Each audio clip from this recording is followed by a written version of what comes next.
All right, welcome in to another College Hockey Southwest Weekly Long Distance Devils. I know my long distance devil, Paul Hornstein, has been chomping at the bit. It's been killing him that we took last week off.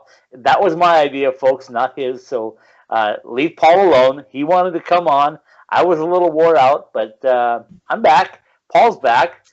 Paul, we're back after another Arizona State Sun Devil sweep.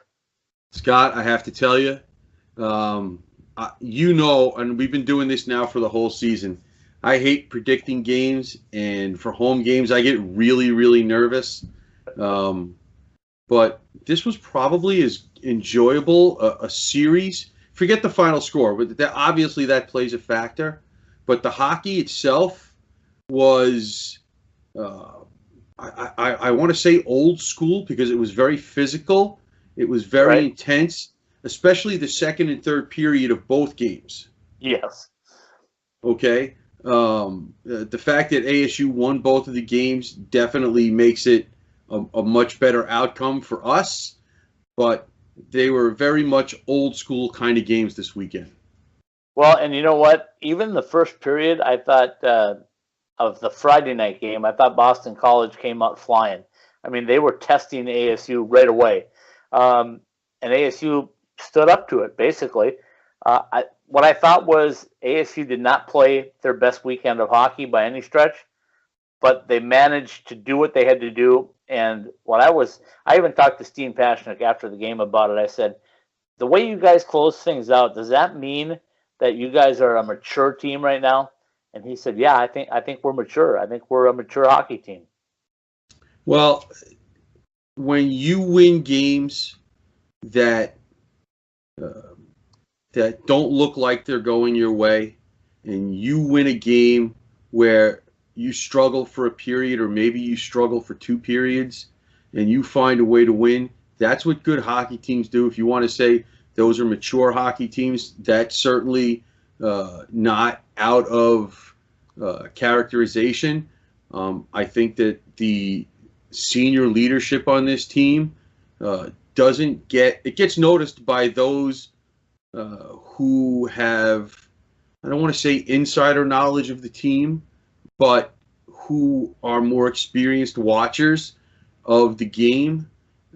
And if you look at these two games this weekend, look at who the guys were that really came through in big-time spots. Juniors and seniors. And seniors. Now, listen, that doesn't mean that the other guys didn't make their plays either, but there were several big goals and several big plays, and they were most of the time led by juniors and seniors. Yeah, well, especially Croston and Holman. I'm telling you, that might have been the best weekend I've seen them play, and I've seen them play a lot of hockey. But they both stood out to me. They took over when they needed to. They put the team on their back on Friday night and basically said, "Come on, boys, let's do it." And Saturday, when they got the lead, and then they just shut the door, for lack of a better term. Well, you had a situation, and you have a situation with this team, especially with Croston and Holman. They see their time winding down, and they want to do everything that they can to go out on that high note. We all know what that high note is. You'll mention it before I will, because that's just your personality compared to mine. But well, guess what? What? We got a magic number of 6. Is that what you're talking about? Maybe. But based on that assumption of that magic number being 6, they needed to win these two games this weekend because you have to stick to the tried and true formula. Win at home, play 500 on the road. Winning those two games this weekend, knowing that they only have 2 more games at home, allows them to continue to use that formula and gives them some leeway going into these last 10 games of the season, because these 10 games are not going to be easy. They're going to Cornell this weekend. Cornell is ranked 17th. In 3 weeks, 2.5 weeks, they're going up to play BU at BU, and we all know the kind of talent they have on the team. Even if they're not playing well, that doesn't make them any less dangerous. They have to finish the season in Minnesota, And, once again, another legendary program, and they have to go and play RIT. That's not an easy trip. If you know anything about the geography of Rochester, Right. It's in the middle of New York State, and it's not easy to get to without probably changing some planes or without making a long bus trip at some point, whether you fly into Syracuse, if you fly into Buffalo, or whatever the geography of it is. I don't know if there's too many direct flights from Phoenix to Rochester, New York. No, not unless you're taking a charter. Okay. Well, right. So you have a situation where these last two home games this past weekend against BC and the two last home games against AIC are vital, vital, vital, and you have to protect your home ice to allow yourself some room for error in road games. Absolutely. Let's jump into the poll and the pairwise. And the pairwise, they sit at number 10 right now. USCHO finally came out with a poll after a couple of weeks, and like you said already, they moved up to number 13. So I think the general consensus around hockey is that they need to be in that number 10 spot just to feel comfortable, 9 or 10 in the pairwise. And if you're 9 or 10 in the pairwise, you're going to be close towards the end of the season in the poll. The poll is for fun. Let's admit it. I mean, it really doesn't hold any weight. It's just for people like us to talk about, and right. And for teams that move up, boast about, and for teams that fall down to deny that it makes any difference. Well, listen, for us, it's fun to talk about because we're in the fourth year of this Division I program, and it's all new. When they cracked the rankings at 18, hey, ASU made the rankings for the first time in their history, and this is all new. This is all window dressing, so to speak, but it's not, because in this particular situation, the ranking means something. Yes. Okay, it means that they're in a situation for the first time in their in program history. They are 10th in the pairwise, and should they remain 10th in the pairwise, I don't see any way that they would get knocked out of the tournament finishing 10th. Because even if you have 4 upsets in the major conference tournaments, that still leaves the top 12 spots in the pairwise to get into the NCAA tournament. Now, I find myself in a very odd situation. I'm no different than any other sports fan. I like to root for the underdogs. In a couple of months, I will not be rooting for the underdogs. Absolutely. What we'd like to see is all the top dogs win their conferences and put everybody else in the back seat. And I find myself now looking at the conference standings to see where teams that are ranked right around ASU in the pairwise are in their conference standings, because now all of a sudden it's going to make a difference. It makes a difference right now. Does Ohio State win the Big Ten tournament, or does Wisconsin? Or does Notre Dame? Or Notre Dame, but right now first and second is Ohio State's got 20 points. Wisconsin has 16, and Notre Dame has 15. So just using that as the example, if Wisconsin doesn't win the Big Ten tournament right now, they're not getting in. Yep. So the only way they can take a spot from ASU is to win the conference tournament. Yeah. So stranger things have happened, but we got our fingers crossed the other direction. Of course. That being said, you saw the games this weekend. The coach said when we play below the goal line that we're a much better team. And if you look at their 5 goals, that not including the 2 empty net goals, 4 out of those 5 goals were plays that started below the goal line. Holman's shorthanded goal was the only one that wasn't. Right. Okay. And that was a beauty, by the way. That was a great shot. I think he's showing me that his shot's probably underrated. Right. So, but if you look at the other 4 goals, pass cycling behind the net, pass out in front. The power play goal, which they desperately needed in the Saturday night game when they were only leading 1-0. Okay, that power play goal, Puck gets thrown to the net, and we've been talking about that all season long. They made some changes in the power play. They put Steen Pashnuk and basically said, you go play in front of the net, and you just stay there. Right. And he collected a rebound and passed it out to Jordan Sandu, who had basically a wide open net to put it in, and it put that game away. So when you look at those kinds of things, the goal that P.J. Morocco scored, a great play by Brinson Pashnuk, a great pass by Johnny Walker, and he had Morocco, once again, wide open net. So the type of game that ASU was playing this weekend, once again, that's kind of old school hockey, the stuff that you and I grew up watching. And right now, that's what they need to play. And those two games were very physical and very nasty in the second and third periods, and maybe even in the first play. That's in the first period of the first game, and that's why it might have looked a little bit choppy on the video stream in terms of the play. But as you watch the game and you notice the hits got more intense and more frequent, the scrums and the battles in the corners and behind the net got to be more and more intense. And as the coach said, that played into ASU's favor. Absolutely. So on that weekend, of course, we had a chance to visit with Coach York from Boston College, the winningest coach in all of NCAA hockey. And I've known Jerry York since 2005, 2006, when he used to have battles with North Dakota, and I was covering North Dakota hockey. I had a chance to meet him a couple different times. I'm going to throw this out there right away to get it off our chest. He is a class act. I mean, this guy, first class all the way. He made time for us Friday night. He made time for us again Saturday night, both after losses. Both times he was very, very gracious. I waited for him a little bit on Saturday night because he was visiting with George McPhee. So I figured I'd let George just go ahead and have his time. Who's he? Right.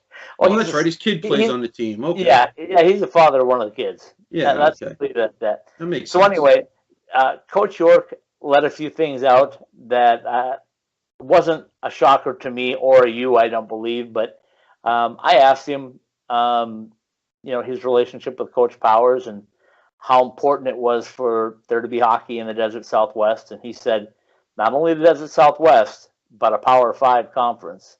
He made that known over and over and over again. That was a big thing to him. The other thing we've all been wondering is, where does the Arizona State Sun Devils fall in the pecking order of a future conference? I think Jerry let us know with no uncertain terms that he wants this Arizona State Sun Devil team in the Hockey East.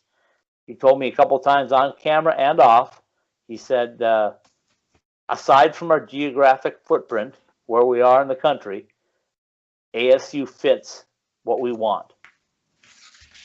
Paul? Paul, you still there? I'm here. Okay, listen. He said it, and so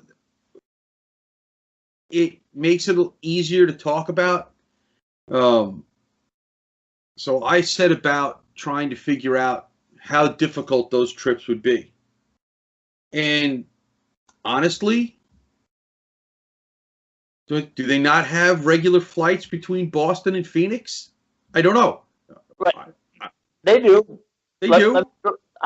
Coach Powers says, and I don't think he'll mind me saying this, but he's been doing some huge research into every conference, right? And I think his theory is that if they were to go Hockey East, what they would do, first of all, that's where the majority of the fan support is. Other than Phoenix and Tempe, it's on the East Coast, right? I mean, you send them to the NCHC, there's not going to be anybody there. You send them to the Big Ten, doubt it. You send maybe the Big Ten. Maybe the Big Ten. Maybe a little. But the WCHA, again, nothing. There's nobody in Huntsville. There's nobody in Bemidji State, anything like that. So it makes a pretty good fit when you talk about that. The other thing is, Coach Powers truly believes that it's an easy thing for them to do because, in his estimation, they would fly out on a Wednesday, practice on a Thursday, play a game Friday, Saturday, stay, get some homework done Sunday and Monday, go back and practice Tuesday, Wednesday, Thursday, play a game Friday, Saturday, and fly home. To him, that's not a big deal. Well, let's draw it out a little bit more. Most of the athletes now take their classes via the internet. Correct. Or at least a lot of them, especially the ones that travel a lot. Maybe not football, because they only play once a week and they usually fly out on a Friday. But most of these athletes now are taking classes on the internet so that it doesn't disrupt their practice schedule and those types of things. So that's taken care of right away. Okay. Flying to Boston, as we just said, easy squeezy. You have direct flight from there, and so you could play Northeastern one weekend and take the bus up to Maine, which is a tough trip, or play BU one weekend and then take the bus to Vermont, which is also kind of a tough trip, and mix it in and out with the next time you go to BC, and then maybe go play at UConn or go play at UMass Lowell. So there are ways to do it, and you could rotate those tougher trips every year. I don't know how they would work the number of conference games in the schedule. So despite the fact that the Hockey East fans complained many years ago when Notre Dame was in the conference, I don't know if that's quite the same thing. No. Some Hockey East fans that I know have told me that it's not. I said, okay. So the travel to me is not as big an issue for Hockey East as people might make it sound. So there's that. Let me throw this out there before we leave the travel part of it. Okay. You just flew out here from New York. Right. Wasn't bad, was it? No, it's about 4.5 hours. I promised you 75. You got 55. But for you owe me 20 degrees, dude. Most of the time, we're at 75. So you tell me, if you're a hockey fan in Boston and your choice is to fly to South Bend, Indiana in January, or to fly to Phoenix, Arizona, where are you probably going to want to go? Well, you know me. I hate the warm weather, so... well, you and Tom Callahan, you guys are both vacation up north somewhere. Eskimos. God, I hate the cold so much. Oh, my God. So anyway, I think that's a good fit, and you've experienced already the alumni support. You're part of it. The alumni support on the East Coast. How great is that? I mean, we were talking today about the possibility of them getting into a regional where they might, where the NCAA may want to seat them, and I'm guessing they're going to want to keep them in the East strictly because that's where the biggest amount of tickets can be sold for Arizona State. They're not going to sell tickets in Fargo. Put them out east somewhere where there's a fan support that can get there. Well, if they put them in Allentown, I'm sure that the entire Maniscalco family will drag them all up. the whole town. I don't remember the name. They'll probably drag the whole town there. The guy who's from Pittsburgh will probably bring a few people too if they play in Allentown. Right, right, Austin. So there's that. You've heard or seen the video of the games at Princeton and the games at Harvard and the games at Yale. Those games draw, for regular season games, a tremendous amount of alumni support for ASU. And if you think that's not a part of all of this talk, then you're not paying attention, or you don't know anything about the business of college athletics. Exactly. Okay. So there's that. So the travel, like I said, it's pretty easy to dismiss it, even though it's a lot of cross-country flying. Once again, going from Boston to Phoenix for the Hockey East teams, once again, it works the same in reverse. I don't know who they would pair ASU with as far as a quote-unquote travel partner, but I don't think they could. That ASU would be their own. You know, I mean, they'd have to figure out something because they don't like having an uneven amount of teams. So they'll figure it out. But we don't get paid for that. Yeah, they wouldn't travel. Whoever their quote unquote travel partner would be would just meet up with them on the weekends if they come up there. You know what I Yeah. mean? They're not going to, Right. because they're going to play within their backyard anyway. Right. So there's that. And here's the other thing that, as I was figuring out today, some of the things that I wanted to say as we got into our session tonight. ASU right now, as their lifeline goes, they're going to try and stay with the West Coast kids in terms of the West Coast of the United States, local. We've seen for years, even back in the ACHA days, that Coach Powers has a lot of hooks into Western Canada. What's the one area that they don't really have right now? The East Coast. And especially the Boston area, and the New England area, where they produce a lot of college hockey players. Well, I'm going to stop you right there because they had a hook in a guy that's been pretty good. He wears number 35. Our own Tom Callahan nearly brought him to tears at the end of the press conference when he asked him what it meant to him personally to sweep Boston College. You probably heard the end of it, but I've played it a couple different times and sent it out a couple different times. But Joey, that was a heartfelt weekend for him. I don't doubt it. You know, he told us he wanted Boston College was his school growing up. He wanted to be there, and now he's a Sun Devil. Well, so that right there is a recruiting win, and it might open the door for more players from New England to head to ASU. But imagine how much more recruiting you can do when you're going to say, hey, you guys need to come hang out with us at BU or BC or Northeastern or wherever as we come up to play. Okay? And so now you get to meet the people you might be playing with. Now, and these would be obviously unofficial, but your presence is there. So now you're putting your brand's name in the head of a lot more kids because they're going to see you on a regular basis. Nesson carries a lot of college hockey from Hockey East. As a matter of fact, Hockey East makes a lot of money from their Nesson contract, and they have games on just about every weekend. So now, not only is ASU going to be there, their game's going to be on TV in that area. So if a kid's not near where you can bring them into the game, they can sit home and watch on TV. Yep, absolutely. So there's more to this than just the simple need to be in a conference.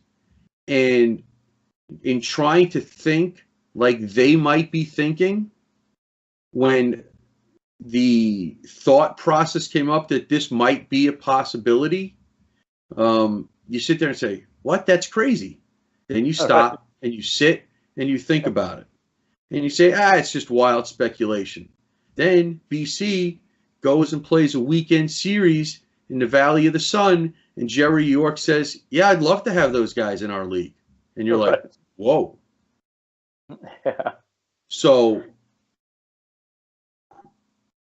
well, let's just put a bow on this whole thing so we can move on before we run out of time. But the whole thing that I thought came out of this weekend was the fact that it gives them some options. It gives them a very solid option, and my fingers crossed, knocking on wood, every other thing you can think of, that ASU doesn't end up with 23 or 24 wins and be number 12 in the pairwise and not get in, because I think this is going to create a sense of urgency where we need this conference sooner than later.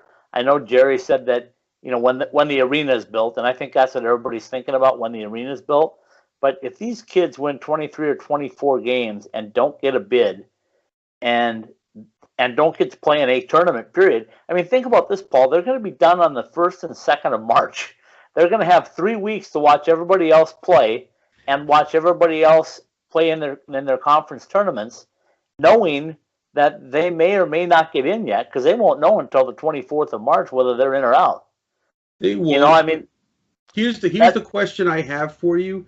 And here's where being new to this kind of puts me in a situation where I can't figure it out.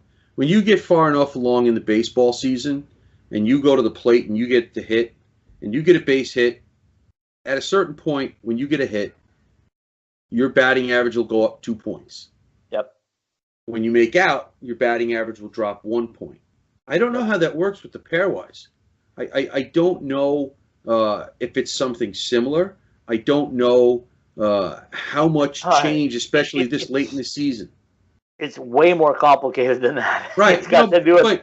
But you understand the point that I'm trying to make with the fact that I don't have enough base of knowledge to know how this. I know that this weekend, as ASU plays Cornell, a sweep makes it crazy. Right.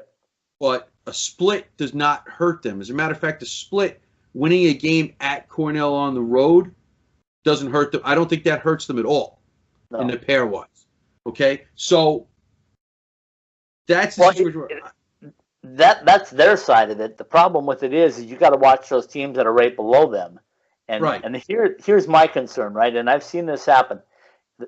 In the NCHC, for example, North Dakota is struggling like crazy right now, right? Yes, they are. They get into that NCHC Final Five or whatever they call it, Frozen Five. And let's say they get hot. And let's say that they win that tournament. Right. Now you have a team that's way below ASU, hurdling them because they got the win. Now what do you do with St. Cloud State? Now what do you do with Minnesota Duluth? You're going to put all three of them in, is what you're going to do. This is why that 10th position is really, really important. Yeah. Even if they don't move up, right? If they stay at 10, as I was doing more research, last year was the first time that all four number 4 seeds in the tournament would not have been in had they not won their conference tournaments. Right. So go ahead. So that's what the scenario that you have to look out for if you're an ASU fan. Because based on the numbers, Atlantic Hockey's only getting 1 bid this year. There's no danger of a second team from that conference getting in other than the conference tournament winner. So at 12, if all 4 the other conferences have upset winners, so now you're talking about seed 16, 15, 14, and 13. Yep. So if you're at 10, you're safe. But this is what I'm talking about. I don't know how the ups and downs of the pairwise will work that late in the season. ASU, obviously, their number won't drop. No. Okay? But I don't know how the other teams will move up and down based on it being that late in the season. It just being new to this, I don't know. I've never paid that close attention before. Well, and this is going to be strange because there's never been a team, well, not since 1992, that's entered as a non-conference entrant into the tournament, right? So, I mean, ASU is completely different. But here's a couple of things you got to keep in the back of your head. First of all is wins. Just win, baby. You know what I mean? Just keep winning. And then secondly, you got to look at the start of the season, this was one of, if not the toughest schedule on paper starting the season. So you got to look at where everybody went along the way and how they went along their way. And they really had just a couple of bad losses. Like UNO one night was a bad loss. Yes. But otherwise, they've been pretty solid. I mean, they played Ohio State very well. Could have won 1, even 2 of those games. Had it been later in the season, I think they win them. You know, listen. Go ahead, finish. No, so what I'm thinking is that you're talking about your worst nightmare would be Hockey East getting 3 teams in because somebody upsets and wins a tournament that's way back. Right. Because I don't know what you're going to do with UMass, and I don't know what you're going to do with Boston College if they don't win the tournament. What if BU comes in and wins that tournament? Are you going to have BU, BC, and UMass? Probably. Well, UMass is getting in. I don't think there's any question about the fact that UMass would probably pretty much have to have a complete collapse at this point not to get in. St. Cloud State. Providence is probably getting in no matter once again, unless they have a complete collapse. At that point, now you're talking about, okay, who else? Northeastern is right on the bubble. Right. Because right now they're at 14 on the pairwise. And they're the only Hockey East team that right now would be on the bubble. Massachusetts is number 1 in the pairwise. Providence is 8. So those two teams right now are solidly in. And like I said, you don't expect a collapse, but that doesn't mean it can't happen. So you're looking at these schools. You got to pay attention to Penn State. The thing about that is Penn State keeps winning. Doesn't that help ASU's pairwise ranking because they got to win at Penn State? Yeah, the problem would be is if Penn State starts to lose. That was where it would hurt you. Now, that would hurt them. But see, this is where I'm talking about not knowing how the numbers would work. Because right now, ASU's pairwise number is 56-53. Solidly ahead of Penn State, at least in looking at it, who's got 55-93. Now, I don't know how much the ups and downs are at this point in the season with those numbers. On the other hand, ASU is slightly behind Minnesota State, who's at 9, whose pairwise number is 56-71. So if Minnesota State loses a game, do they drop behind ASU and ASU goes back to 9th? Providence is at 56-58. I don't know. Yep. I said, this is the question I asked because I just don't know. And you really can't figure it out. I mean, you're going to wear yourself out trying to figure it out because it's going to depend on the play down the stretch. But already done that. Here's what you got to keep in mind.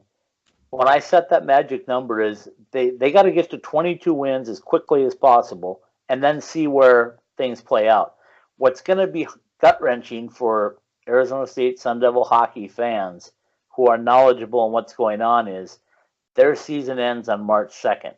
They have 3.5 weeks, almost 4 full weeks before we know where or whether they're in. In the meantime, there's going to be games being played. There's going to be conference tournaments being played. There's going to be upsets. There's going to be dominating wins.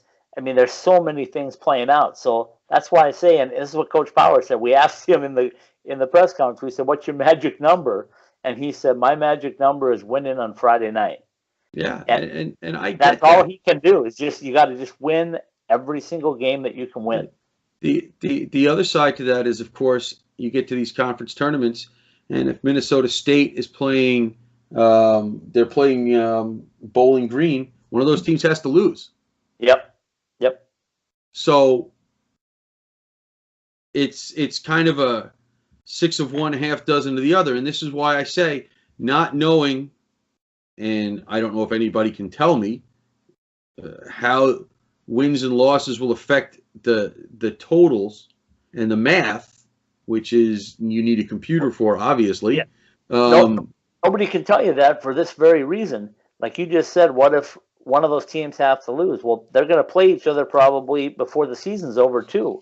And one of them's going to have to lose. Right. So it's impossible to go and figure that. We just have to hope they beat each other up.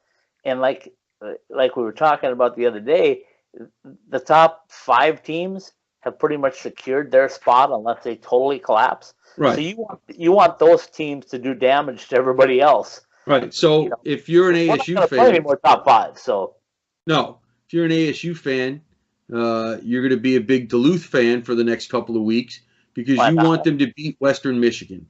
You want them to beat Miami.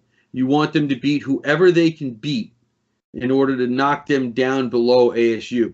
ASU hasn't played Bowling Green, so you don't have to worry about a loss by Bowling Green affecting where ASU's number is. As I look at this some more, you want to root against Northeastern because they're also in that bubble mix where you want them to lose to make sure that they don't creep up and go past ASU. You're a big Quinnipiac fan if you're an ASU fan because you don't want them to take care of business in the ECAC. You want them to make sure they continue to beat Union and Yale and Clarkson, who we know is a really good team and right now is supremely on the bubble because if you have no upsets, They are ranked 17th in the pairwise, and Cornell is 18th in the pairwise. So this is a big weekend for ASU coming up, because right now that's the last time that they're going to play a team that's close to them in the pairwise. All right, I'm going to end this where we started this. Paul, I've got a magic number at 6, because 6 wins gets them to 22. Get to 22 as quickly as you can. Right. I feel like this is the way it's going to play out. They're going to get to 22 with 1 weekend to play at the University of Minnesota. They're going to go to an Olympic ice sheet in Minneapolis, Minnesota, and that weekend is going to be the most critical weekend of the entire season, in retrospect, because what's going to happen is a sweep in Minnesota will give them 23, 24 wins. Bingo, you're in. A split, getting swept, leaves you stuck at 22 with 3.5 weeks to watch. What happens if you, by some chance, are fortunate enough to take 2 games this weekend and you get swept somewhere else along the line? Wouldn't this is why the coach says 1 game at a time. Exactly, and it can happen any formula. What I'm just telling you is I feel comfortable in saying that they will get 6 more wins sometime before they get to Minneapolis. And Minneapolis is going to determine whether they're a 22-win team, a 23-win team, or a 24-win team. And listen, if they get 23 and 24, I think they're in. If they get stuck at 22, I think there's going to be some sweaty palms for about 3 weeks. Well, listen, if you're going to tell me they're going to be at 22 as they travel to Minneapolis, I'm in. Also, if you can guarantee me that, I'll sign right now, and I'm pretty sure the coach would too. Yep, absolutely. So that's where they're shooting for. That's what we have to do. We've gone about 7 minutes over our. We had a lot to talk about. But, and we didn't even get to Cornell. Well, we know Cornell. They're number 17. It's going to be a battle, to say the least. One thing I can tell you, Paul, I think the guys are ready for it. I'm gonna end on a couple of little side notes. Okay. Captain Brinson Pashnuk, congratulations to him. He's now an engaged man. Oh, congratulations. So I'm going to visit with Brinson a little bit and see how that stabilizes him now, or if there was anything going on in the past, because he had a great weekend, I thought. And that announcement came out on Wednesday night or Thursday. So congratulations to him on that. Steen Pashnuk, I want to throw his name out there because he's becoming a force. He is an absolute force on the ice that you don't want to mess with. Well, if he keeps it under control and doesn't take penalties with it, it's all good. If it becomes too violent, like he had a clean hit on Saturday night that he got a penalty for because it was too violent. It wasn't dirty. It wasn't illegal. It was just too violent. And that's what happens when big forces collide.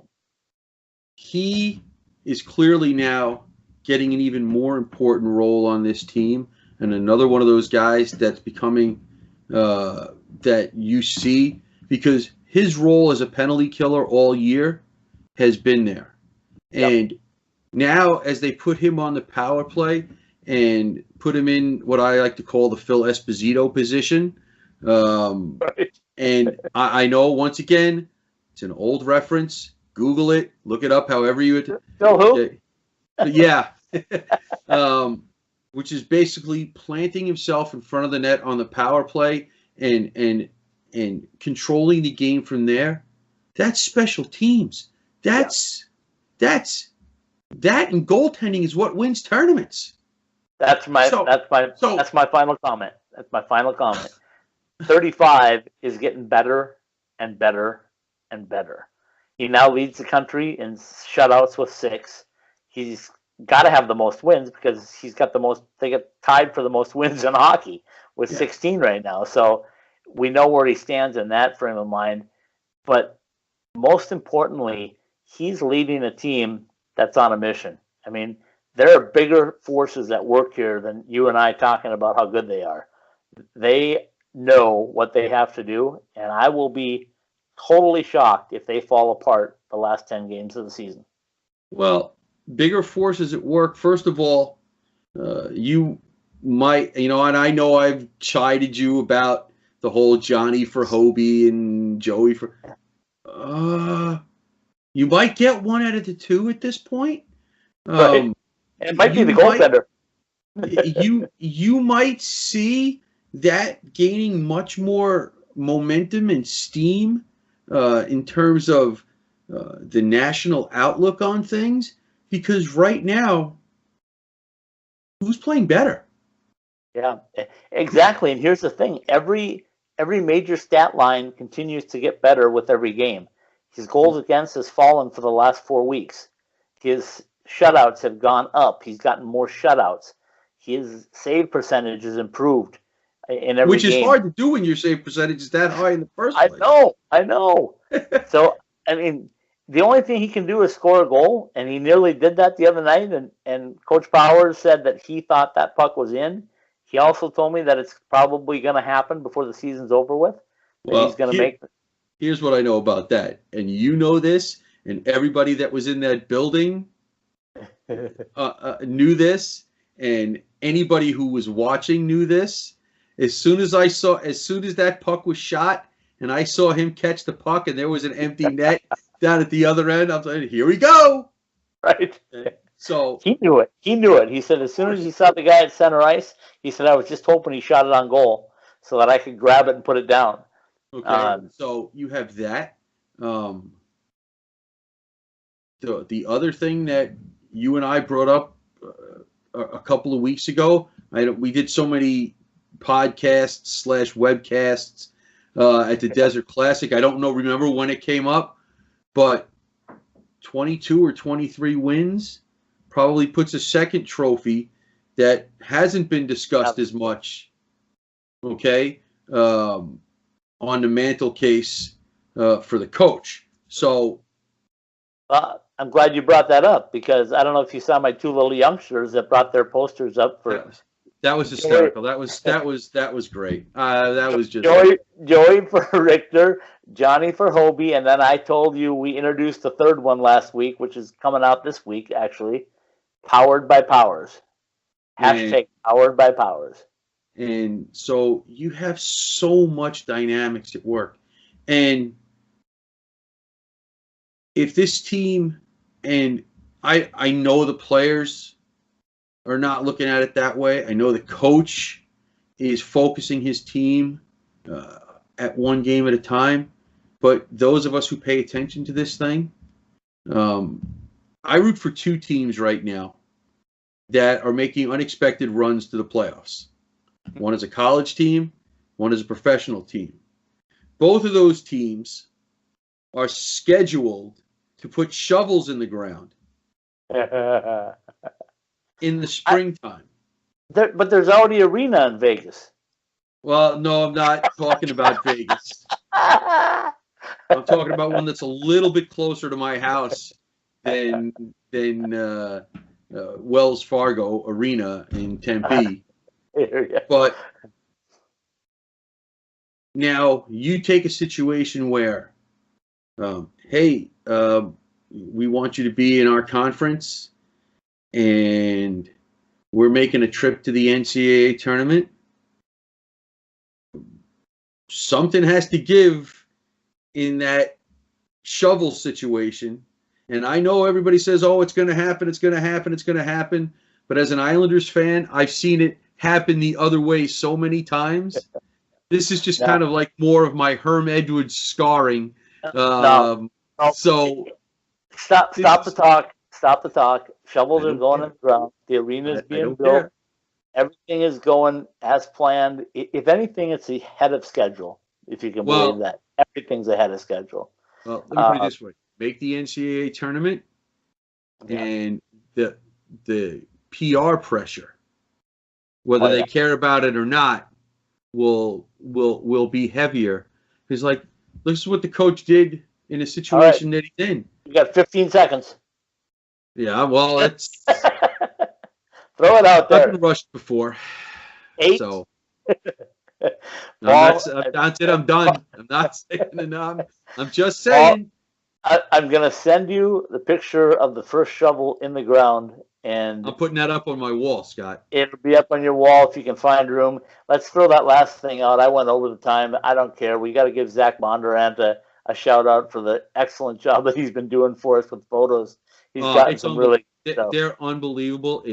If you're a regular viewer of this program and you have not seen the photos that Zach has taken, you see the old time Sports Illustrated used to get all these great shots and all that. These are right up there. And if you haven't seen them, I'm going to run out of space on my wall printing some of those out and putting them up on my wall. The other thing I want to say, and I don't know which side of the family that this is, and this is kind of one of the reasons why I wanted to get a cast in last weekend. Joey DeCord's grandfather is a regular viewer of our stuff, and I just want to give a shout out to him. Thank you for the support. Joey's mom mentioned that to us while we were out there for the Desert Classic, and hopefully we'll get to see him get many more shows in. But I just wanted to let him know we appreciate the support and keep watching. Very well said, Paul. On that note, let's end it. You can't top that. So let's end it with that, and we'll watch for a big weekend at Cornell, and we'll talk next week. You got it.